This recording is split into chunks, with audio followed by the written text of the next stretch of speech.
is Channel Mata. Now I will tell a story about the legend of Toba Lake. Once upon a time, in one village of North Sumatra, there lived a poor farmer named Toba.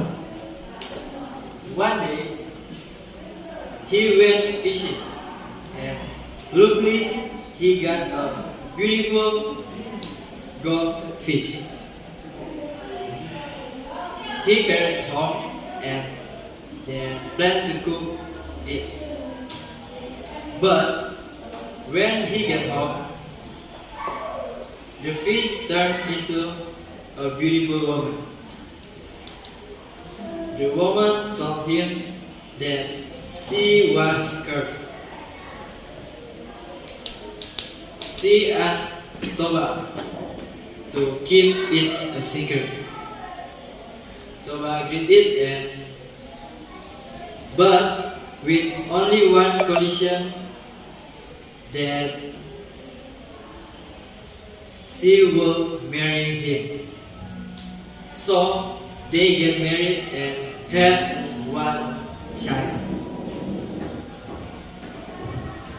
This boy liked to eat much food. One day, mother asked Samuel to bring lunch to his father.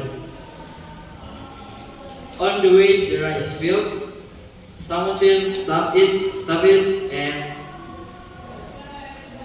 eat most of food.